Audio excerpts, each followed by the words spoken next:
তো এখন এখানে যে জিনিসটা হচ্ছে আমাদের কিছু হোস্টেল এখনো বর্তমান, ক্যান্টিন ছাত্রদের জন্য ক্যান্টিন এখনো বর্তমান। তো ভূমিকম্পের পরে আমরা নোটিশ দিয়ে তাদেরকে খালি করার নোটিশ দিয়েছি বর্তমানে। তো এখন এখানে যেটা আজকে যে ঘটনাটা ঘটেছে সেখানে কি ঘটেছে আপনার, এখানে কতগুলো আপনার যে তারের কিছু ফলস সিলিং ফলস ওয়্যার রয়েছিল, এখানে মোস্ট লাইকলি এখানে একটা শর্ট সার্কিটের একটা ঘটনা ঘটে। তো শর্ট সার্কিট হওয়ার পরে এখানে আগুন লেগে যায়। তো আগুন লাগার পরে যে জিনিসটা হচ্ছে আপনার, তো আমাদের যে বিশ্ববিদ্যালয় প্রশাসন শুরু থেকেই এবং আমাদের ফায়ার ব্রিগেডে তাদের নির্দেশনায় আমাদের এখানে সবসময় কিন্তু আমরা অগ্নি নিরাপত্তার জন্য আমাদের কিন্তু ইকুইপমেন্ট থাকে, শুধু থাকে না তাই নয়, আমাদের প্রতি বছর আমাদের যে ফায়ার সার্ভিস ব্রিগেডে যে তারা এসে কিন্তু আমাদের একটা মহড়া করে থাকেন। তো আজকে যে ঘটনাটা করেছে আমাদের এখানে যে যখন আগুন যখন লেগে যায়, আমাদের এখানকার আনসার বাহিনী যারা সদস্য যারা ছিলেন, আমাদের এখানে স্টাফ যারা ছিলেন, আমাদের নিজস্ব যে যন্ত্রপাতি যেগুলো ছিল ফায়ার অগ্নি নির্বাপনের যন্ত্রপাতি দিয়ে তাদের প্রশিক্ষণে যে তাদের যে সাকসেস আলহামদুলিল্লাহ তার মোটামুটি কন্ট্রোলের মধ্যে নিয়ে এসে পেরেছেন। আমাদের যখন আমরা আমরা যখন ফায়ার ব্রিগেডকে যখন ফোন করলাম, তারা অতি সত্বর এখানে চলে এসেছেন এবং তারা বাকি যে কিছুটা যে আমাদের ছড়ানো ছিটানো যে আগুন যেটা ছিল তারা নির্বাপনের জন্য তারা সর্বোচ্চ চেষ্টা করার মাধ্যমে এটা সম্পূর্ণভাবে নিয়ন্ত্রণে চলে এসেছে। এখন এইখানে এই মুহূর্তে কোনো আমাদের, আমরা যদি বলতে পারি কেউ মারা যায়নি, কেউ অগ্নিতে দগ্ধ হয়ে কেউ ইনজুর্ড হয়নি। তার মানে আমরা শারীরিক আমাদের কোনো ক্ষতি আমাদের হয়নি।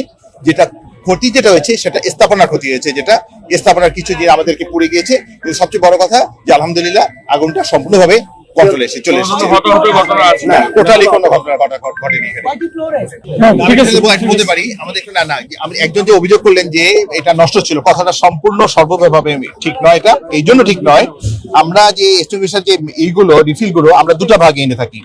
কারণ একটা হচ্ছে 6 মাস, আমরা এটা যদি 1 বছর পর্যন্ত আবার রিফিল করতে হয়, 1 বছর পর্যন্ত রিফিল করতে হয়। আপনি একটা খেয়াল করেছেন, আমি একটা কথা বলেছিলাম, হ্যাঁ না আমি বলছি উত্তরটা আমি উত্তর পেয়ে যাবো। আমরা বছরে একবার ফিল করতে হয়। তো আমরা এমন ভাবে সেট আপ করে ফেলা যে এইটা যদি জানুয়ারিতে ফিল হয়, এরপর একটা ফিল হবে 6 মাস পরে।